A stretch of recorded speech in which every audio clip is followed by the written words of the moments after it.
अस्सलामुअलैकुम। आज का हमारा टॉपिक है गैस्ट्राइटिस या गैस्ट्रोएंटेराइटिस। डेफिनेशन इसकी क्या है गैस्ट्रोएंटेराइटिस की? An inflammation of intestine and gastric mucosa is known as gastroenteritis. किसकी इन्फ्लेमेशन? इंटेस्टाइन की या गैस्ट्रिक म्यूकोजा की। तो इन्फ्लेमेशन होती है तो वो गैस्ट्रोएंटेराइटिस कहलाता है। गैस्ट्राइटिस क्या होता है? It is an inflammation of mucus membrane of stomach. Mucus membrane of stomach जब होगा वहाँ पे इन्फ्लेमेशन होगी तो वो गैस्ट्राइटिस कहलाएगा। Gastritis may be acute, lasting several hours to a few days, or chronic, resulting from repeated exposure to irritating agents or recurring episodes of acute gastritis. सही है, ये acute और chronic होता है। जो हमारे पास acute होता है वो few days या few hours तक चलता है, और फिर ये और chronic की तरफ चला जाता है, फिर ये months की तरफ चलता है। एक्यूट गैस्ट्राइटिस में क्या होता है? Disruption of mucosal barrier allowing hydrochloric acid and pepsin to have contact with gastric tissue leads to irritation, inflammation, superficial erosions, कि जिसमें जो हमारा म्यूकोजल लाइनिंग होती है स्टमक के अंदर वो डिस्ट्रॉय हो जाती है, डिस्टर्ब हो जाती है, और फिर हाइड्रोक्लोरिक एसिड HCl और पेप्सिन किससे कॉन्टैक्ट करते हैं? गैस्ट्रिक टिश्यूज से, और वहाँ पे इरिटेशन, इन्फ्लेमेशन और सुपरफिशियल इरोशंस कॉज करते हैं। Gastric mucosa rapidly regenerates, self limiting disorder.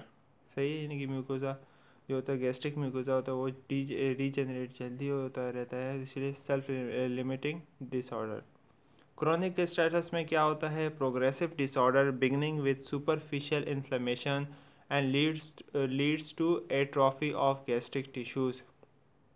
सही है, इसमें क्या होता है? ये सुपरफिशियल इन्फ्लेमेशन से स्टार्ट होता है और का एट्रोफी और गैस्ट्रिक टिश्यूज तक ये भी जाता है। Pathophysiology.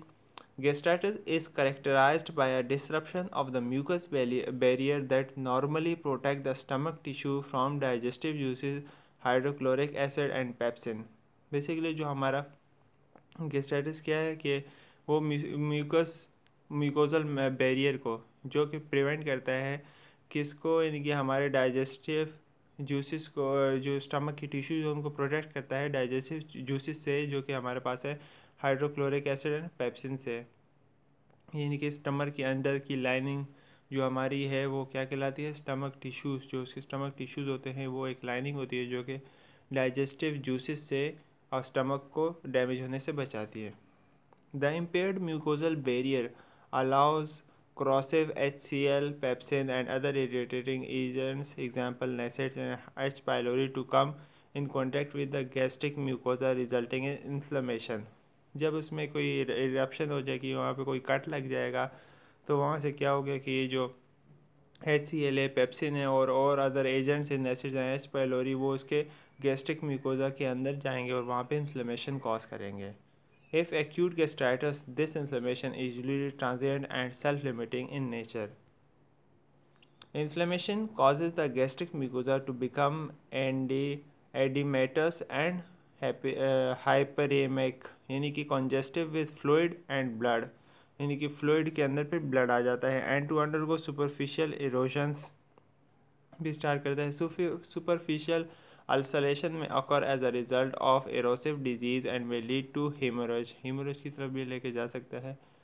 In chronic gastritis, persistent or repeated insult lead to chronic inflammatory changes and eventually atrophy or thinning of the gastric tissues। जो हमारी वहाँ पे यानी कि टिश्यूज़ होते हैं गैस्ट्रिक वो थिन होना शुरू हो जाते हैं, यानी कि ये थिक, वो पहले थिक होते हैं तो वो थिनिंग की तरफ चले जाते हैं। कॉजेज़ क्या क्या होते हैं? बैक्टीरियल इन्फेक्शन में एग्जांपल के तौर पर सैल्मोनेला, शिगेला, इकोलाई। सेकंड में हमारे पास एक्सेसिव इनटेक ऑफ अल्कोहल की वजह से, excessive use of NSAID drugs, example aspirin, excessive intake of spicy food और स्ट्रेस, इनकी वजह से कॉज होता है। क्लिनिकल मैनिफेस्टेशन की क्या है? Nausea, vomiting, abdominal discomfort, anorexia, headache, hiccuping, belching, profuse diarrhoea और watery stool, stool with blood को क्या कहता है? Haematochezia, abdominal cramps, weight loss, heartburn after eating, epigastric tenderness, pain और discomfort, dehydration, haematemesis, vomiting of blood, so test. Acute gastritis में हम देखते हैं इनको क्या क्या क्या होता है। एक्यूट गैस्ट्राइटिस में बी क्लासिफाइड एज एरोसिव और non erosive based upon pathologic manifestation present in the gastric mucosa. ठीक है, एक्यूट गैस्ट्राइटिस को दो में डिवाइड किया गया है, एरोसिव और non एरोसिव। The erosive form of acute gastritis is most often caused by local irritants such as aspirin and other non-steroidal anti-inflammatory drugs, NSAIDs, example ibuprofen, Motrin, alcohol consumption and gastric radiation therapy। इनकी वजह से इनके local irritants की वजह से एरोसिव acute gastritis होता है। The non एरोसिव किससे होता है? The non erosive form of acute gastritis is most often caused by an infection with helicobacteria pylori H pylori। ये किसकी वजह से नॉन एरोसिव acute gastritis? इन्फेक्शन की वजह से होता है जो कि H pylori कॉज करता है। A more severe form of acute gastritis is caused by the ingestion of strong acid or alkali which may cause the mucosa to become gangrenous or to perforate. Scarring can occur resulting in pyloric stenosis, narrowing of tightening or obstruction. Acute gastritis also may develop in acute illness, especially when the patient has had major traumatic injuries, burns, severe infections, hepatic kidney or respiratory failure और major surgery. इनकी वजह से भी acute gastritis हो सकता है। This type of acute gastritis is often referred to as stress related gastritis. Causes of acute gastritis क्या होते हैं? Irritants include aspirin and other NSAIDs, corticosteroid, alcohol, caffeine.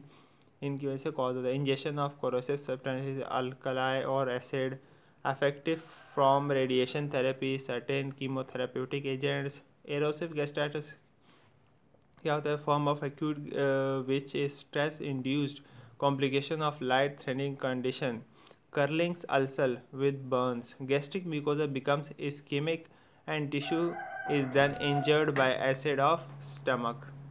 Manifestations इसकी क्या है? Mild anorexia, mild epigastric discomfort, bleaching, more severe abdominal pain, nausea, vomiting, hematemesis, melena. Erosive mega not associated with pain. Bleeding occurs 2 or more days post-stress event. If perforation occurs, signs of peritonitis होगा अगर perforation हुई। Treatment इस क्या है? Nothing per oral steroids to rest GI days for 6 to 12 hours। 6 to 12 our तक यानी कि कुछ नहीं खाना है। Reintroduce clear liquid gradually and progress intravenous fluid and electrolyte if indicated। यानी कि इंट्रावेनस यानी कि IV फ्लूइड से उसको हम दें ताकि इलेक्ट्रोलाइट उसके बैलेंस और लिक्विड डाइट लें। मेडिकेशंस प्रोटॉन पम्प इनहिबिटर और H2 रिसेप्टर ब्लॉकर्स, सक्रालफेट या Carafate acts locally, coats and protects gastric mucosa. जो हमारे पास H2 ब्लॉकर्स होते हैं जो कि कैराफेट, ये जो म्यूकोजा लाइन की इसको कि इसके ऊपर लाइनिंग बना लेते हैं कि जहाँ पे कट लगा हो यहाँ पे, तो वहाँ पे ये इनकी उसको प्रोटेक्ट करने के लिए एक लेयर बना लेते हैं इन मेडिकेशंस की वजह से। If gastritis from corrosive substance, immediate dilution and removal of substance by gastric lavage, washing out stomach contents via nasogastric tube, no vomiting.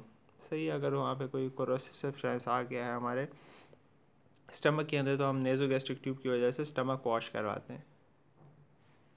Chronic gastritis is often classified according to the underlying causative mechanism which most often includes an infection with H. pylori.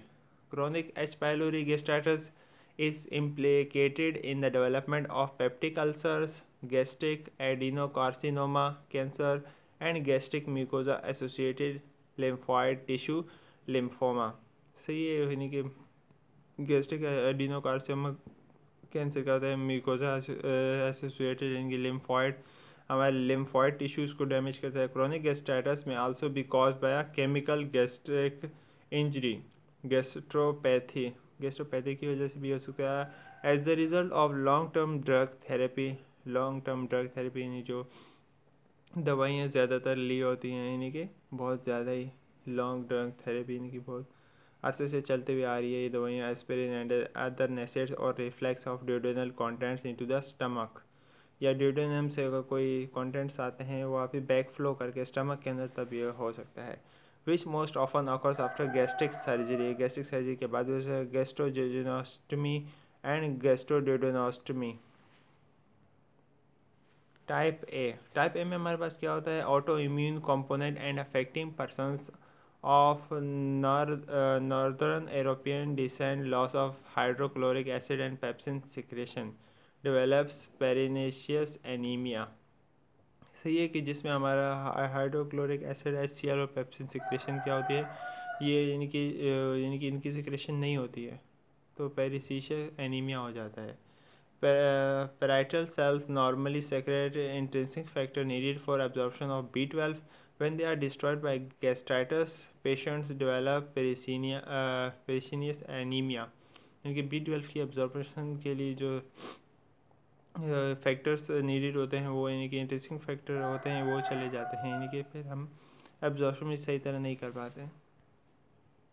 Type B, it is more common and occur with aging, caused by chronic infection of mucosa by Helicobacteria pylori associated with risk of peptic ulcer disease and gastric cancer। यानी इसके peptic ulcer disease और gastric ulcer भी हो सकता है, जो कि हमारे पास किससे कॉज होता है, हेलिकोबैक्टीरिया पाइलोरी से।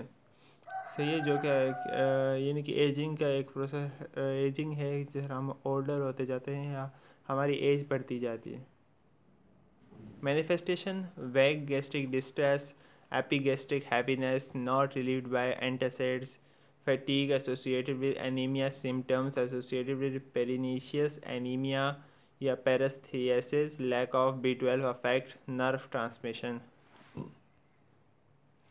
ट्रीटमेंट क्या होगी, type B, eradicate H. pylori infection with combination therapy of 2 antibiotics, metronidazole, fligel and clarithromycin or tetracycline, and proton pump inhibitor Prevacid or Prilosec। सही है, ट्रीटमेंट इसकी क्या है कि इसको कॉम्बिनेशन थेरेपी मतलब 2 एंटीबायोटिक्स अगर साथ में लेंगे तब इसको जाके एक कॉम्बिनेशन थेरेपी के से इसको ठीक किया जाता है। इसकी मेडिकेशन ये है। कोलैबोरेटिव केयर पे हम लोग क्या करेंगे, usually managed in community, teach food safety measures to prevent acute gastritis from food contaminated with bacteria. इनकी टीचिंग देंगे किस चीज़ की, फूड सेफ्टी की, कि जब भी कोई चीज़ खाएं हो तो उसको देख लें वो कंटेमिनेटेड तो नहीं है, बैक्टीरिया तो नहीं है उसके ऊपर। यानी कि अगर कोई एक चीज़ पड़ी हुई है कहीं जगह पे, उसको कई दिन हो गए वो फिर आप सीधे जाके खा रहे हो, तो ऐसे से गुरेज करना चाहिए। Management of acute gastritis with NPO, nothing per oral state and then gradually introduction of fluids with electrolytes and glucose and advance to solid foods। सही कि पहले उसको बोले कि कुछ पहले तो कुछ ना खाए और फिर उसको फ्लूइड्स दें, फिर इलेक्ट्रोलाइट और ग्लूकोज वगैरह, और फिर एडवांस में उसको यानी कि पहले लिक्विड डाइट से स्टार्ट करें तो फिर सॉलिड की तरफ जाएं। Teaching regarding use of prescribe medications, smoking cessation, treatment of alcohol abuse, इन सब के बारे में टीचिंग दी है कि जो प्रिस्क्राइब्ड है आपको उसको किस तरह लेनी है, स्मोकिंग नहीं करनी है। ट्रीटमेंट ऑफ अल्कोहल अब्यूज़ किस तरह पेशेंट को बताएं कि किस तरह वो है आदत छोड़ सकता है। Diagnostic evaluation by sign and symptoms करेंगे, endoscopy, biopsy with histologic examination are performed, serologic testing to detect the presence of H. pylori। Serologic testing क्या है कि H. pylori या हेलिकोबैक्टीरिया और पाइलोरी का पता लग सकता है कि ये इसकी वजह से हुआ है, प्रेजेंस का पता लग सकता है। मेडिकल मैनेजमेंट हमारे पास एंटीबायोटिक्स, एग्जांपल एमोक्सिलिन, टेट्रासाइक्लिन और क्लेरिथ्रोमाइसिन। एंटासिड्स में हमारे पास एग्जांपल क्या, aluminium hydroxide. Proton pump inhibitors में क्या है, लेंसोप्राजोल, ओमेप्राजोल। H2 ब्लॉकर्स में हमारे पास एग्जांपल है रेनिटिडीन। एंटी एमेटिक्स में for stop vomiting and nausea, example domperidone. और एंटीमिक्रोबियल मोस्टली ड्रग ऑफ चॉइस होती है इज़ मेट्रोनिडाजोल, जिसको हम फ्लाइजेल कहते हैं। नर्सिंग मैनेजमेंट क्या हो, नर्सिंग डायग्नोसिस क्या होगी, altered nutrition related to pain, fluid volume deficit related to diarrhea, pain related to disease, knowledge deficit related to disease, anxiety related to disease condition.